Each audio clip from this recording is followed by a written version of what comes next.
Hola, ¿qué tal, campeones y campeonas de todo el mundo? Bienvenidos. Gracias por estar con nosotros. Hoy les traigo un tema muy bonito que se llama El Tesoro del Temor de Jehová. ¿Cómo la ven? Muchas gracias, Como ustedes saben y les consta hoy en día, lo que el pueblo de México y todas las naciones del mundo más necesitan, de verdad, es el tesoro del temor del Señor. Les vamos a hablar algo acerca del temor del Señor.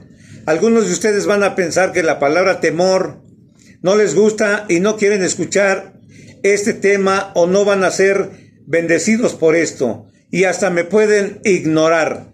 Bueno, y aunque ustedes son libres de hacerlo, pero déjenme decirles que es un gran error porque ustedes realmente no tienen la más mínima idea de lo que se están perdiendo. Cuando reaccionan así al temor del Señor, en Isaías 33, capítulo 6, encontramos 7 pequeñas palabras al final de este verso, las cuales dicen que el temor del Señor es su tesoro. Por eso, esto no es algo que deba ser despreciado, ni que deba atemorizarnos. Es el tesoro de Dios que Él está compartiendo con su pueblo. Ahora sí, pónganse cómodos, abróchense los cinturones y no se confronte con alternativas severas. Les voy a hablar acerca del tesoro del Señor, el cual Él lo comparte con su pueblo. Les puedo preguntar, ¿cuántos de ustedes saben o conocen que ese versículo está en la Biblia? Hay 7 palabras que vienen al final de este verso, en Isaías capítulo 33, versículo 6. El temor del Señor es su tesoro. Y estaba preguntándome por qué esa joya de la verdad estaba puesta al final de este verso, en Isaías. Y llegué a esa conclusión. Está ahí porque Dios quiere que nosotros busquemos la verdad. Jesús dijo: escudriñad las Escrituras porque en ella usted encontrará la verdad acerca de mí. Y yo quiero preguntarle, ¿es usted de esas personas que escudriñan las Escrituras? ¿Usted realmente se remite a la Biblia diligentemente para encontrar la verdad? ¿Usted busca las respuestas a sus necesidades y problemas en las Escrituras? Es increíble darse cuenta que hay muchas personas atemorizadas de lo que Dios pueda decirles. Jesús también dijo: escudriñad las Escrituras. Si ustedes no están escudriñando las Escrituras, ustedes están siendo desobedientes a Dios. La pregunta es, ¿por qué invierto tan poco tiempo en la Biblia? Si le doy a Dios 10 o 15 minutos al día y todavía creo que es un gran logro, yo creo que eso es una desgracia porque nos estamos cerrando a algo que es enormemente precioso y que nos hará mejorar en nuestra vida. Yo pienso que muchas de esas personas que se niegan a invertir tiempo en la Biblia sufren de una enfermedad espiritual, y voy a decirles de qué enfermedad espiritual se trata. Yo lo llamo pereza espiritual, y lo llamo de esta manera porque es solo en esta área que las personas son perezosas. Ellos pueden mantener un trabajo, ellas pueden ser excelentes amas de casa, mantener un orden intachable en la cocina y cocinar comidas estupendas.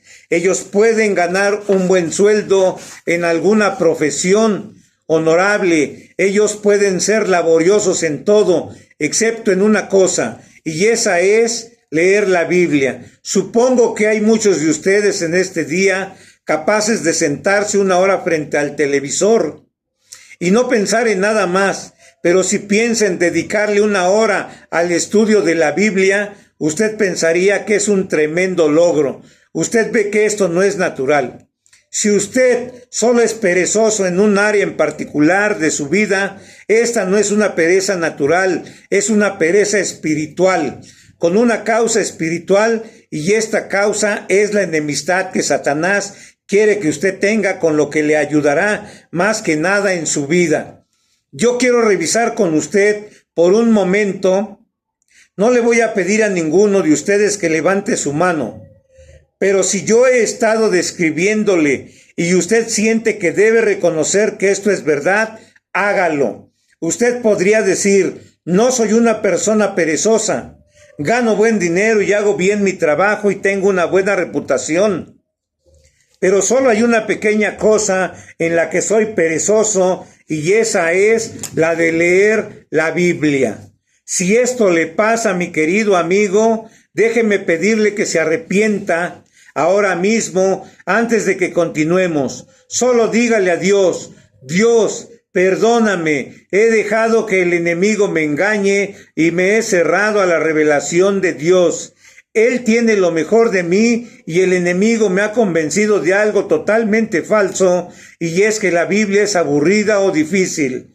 No lo es, mi estimado hermano. La Biblia no es aburrida ni difícil. Ella es un mensaje de vida y es un mensaje de amor. Solo a través de la Biblia usted puede empezar a conocer la medida del amor que Dios tiene para usted. Y si usted se cierra a ella o no le da un solo momento o ningún tiempo en absoluto en la semana, se está cerrando a la revelación maravillosa del amor de Dios para usted. No lo haga, no sea un pobre espiritual, no acepte la enfermedad de la pereza espiritual. Haga una pausa y considere todo esto por un momento. Usted puede ser un emprendedor y exitoso en cada todo uno de los aspectos de su vida. Pero en lo que la lectura de la Biblia se refiere, usted reprobó, usted es un desertor. Esta no es una condición natural, esta es una condición espiritual y detrás de ello está Satanás, el enemigo espiritual que trata de robarle su herencia en el Señor. Así que usted tiene que arrepentirse. Si esto lo describe, usted necesita arrepentirse. Ahora, yo voy a regresar al tema que les anuncié, el tesoro del temor del Señor. Muchos cristianos han adquirido la idea que eso era algo del Antiguo Testamento, que eso era bajo la ley y que ya no necesitamos en absoluto el temor del Señor en nuestras vidas. Porque eso es algo anticuado, pero es totalmente antibíblico, mi querido hermano, mi querido amigo. Quiero darles solo unos simples datos de lo que dice la Escritura acerca del temor del Señor. El Salmo 19, versículo 9, dice lo siguiente: el temor de Jehová es limpio, que permanece para siempre. Así que nunca hay un tiempo en que el temor del Señor deje de ser relevante. El temor del Señor perdura para siempre y perdurará para siempre. En Proverbios 23:17, el escritor de Proverbios dice, antes persevera en el temor de Jehová en todo el tiempo. Entonces, el temor del Señor es que para siempre y es para todo el tiempo. En otras palabras, no hay momento en su vida en el que usted no debe estar en el temor del Señor. Muchas personas tienen una imagen negativa de lo que significa el temor del Señor. Quiero hacerle algunas precisiones. Primero que todo, este no es un temor natural. No es la clase de temor que se experimenta en un automóvil cuando usted ve que está a punto de chocar. Ese no es el temor del Señor. En segundo lugar, no es un temor del Señor. Ese no es un temor del Señor. Es un temor demoníaco. En esa clase de temor demoníaco, allí hay un espíritu de miedo, un demonio. Pablo, en la segunda carta a Timoteo, en el capítulo 1, versículo 7, dice, pues Dios no nos ha dado un espíritu de temor, Dios nos ha dado un espíritu de poder, de fuerza Y San Juan capítulo 4, versículo 18 dice, en el temor no hay temor, en el amor no hay temor, sino que el perfecto amor echa fuera el temor, porque el temor lleva en sí castigo. Este tampoco es el temor del que estamos hablando. El miedo que atormenta viene del diablo. Ustedes ya lo saben, y esto no tiene lugar en la vida del cristiano, pero sí tiene lugar en la vida de algunos de ustedes, y realmente el mayor remedio para este miedo atormentador es el verdadero temor del Señor. Entonces, el temor del Señor no es temor del hombre. El temor de Dios nos libra del miedo del hombre. Y eso nos permite mostrar respeto y honor al Señor. Entonces, ¿qué es el temor del Señor? Bien, voy a describirles algunas palabras, pero ninguna de ellas describe plenamente lo que es esto en el extraordinario ámbito espiritual. Esta es una clase especial de temor. Algunas veces es un temor físico y muy poderoso. Por ejemplo, cuando Moisés fue confrontado con la gloria de Dios y con su voz en el monte Sinaí, dijo, estoy aterrado y temblando, dijo Moisés. Ahora bien, Moisés vivió tan cerca de Dios, de hecho, yo creería que fue mucho más cerca, pero cuando fue confrontado con la revelación de la majestad y la gloria de Dios, dijo, estoy aterrado y temblando. Si Moisés tembló, así entonces usted y yo también podemos hacerlo. Esta no es una experiencia dañina. De hecho, pienso que casi todos nosotros necesitamos una visión más grande y más clara del asombro y la majestad y el poder de Dios.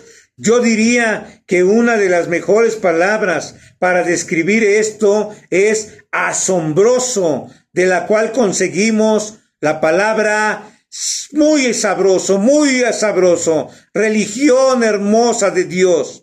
Esto tiene cierta connotación religiosa, expresa nuestra reacción a la majestad, al poder y a la santidad de Dios.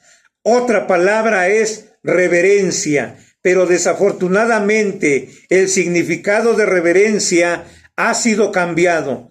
Yo recuerdo que cuando era un niño íbamos a la iglesia católica y cada vez que entrábamos a la iglesia nuestro comportamiento cambiaba.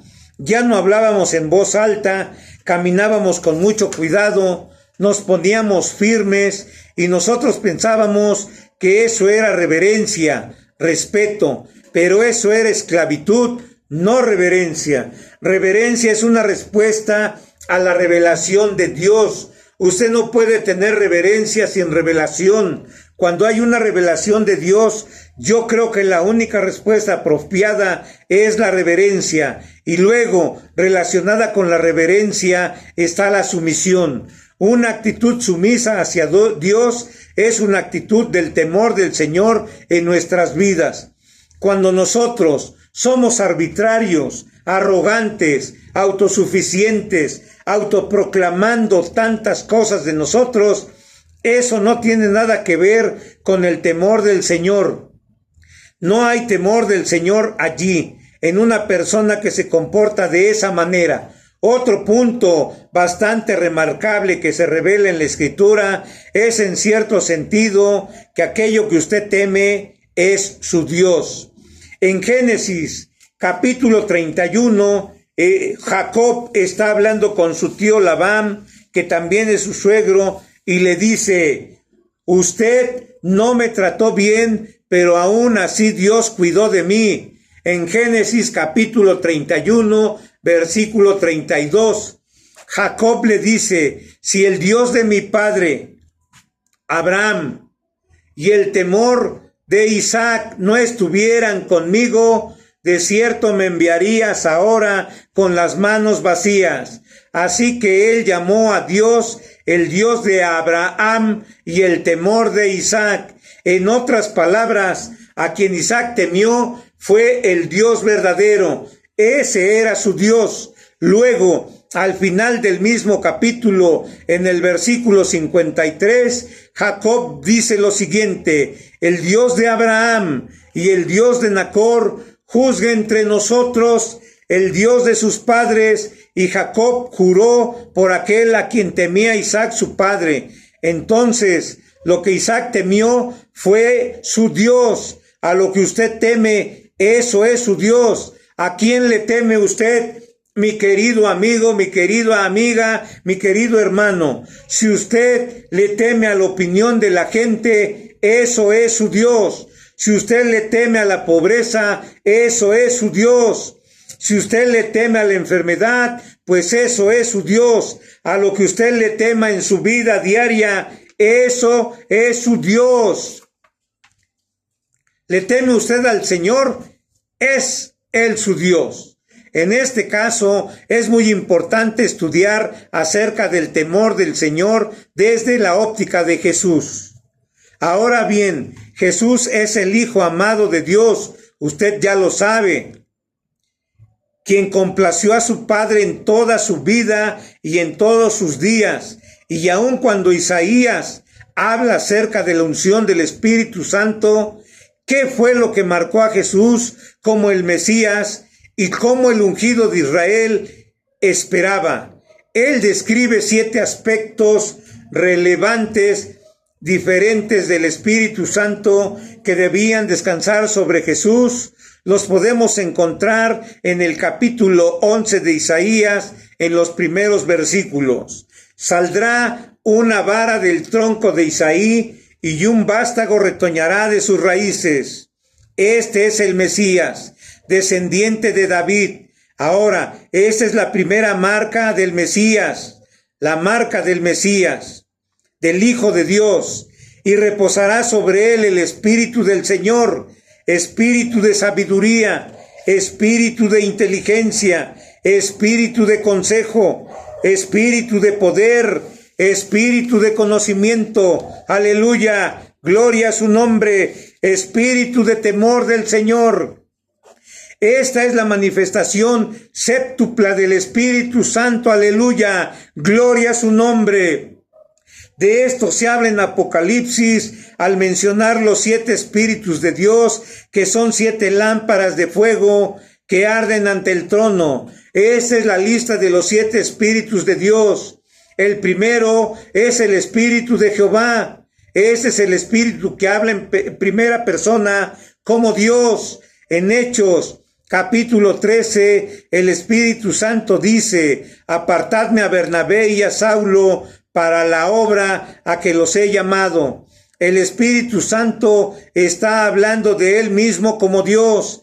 Ese es uno de los aspectos del Espíritu Santo. Y después tenemos el Espíritu de sabiduría y luego el Espíritu de inteligencia, el Espíritu de consejo, el Espíritu de poder, el Espíritu de conocimiento y el Espíritu de temor de Jehová. La manifestación final del Espíritu Santo que marcó a Jesús como el Mesías y el Hijo amado de Dios, ¿cuál fue? Fue el temor del Señor.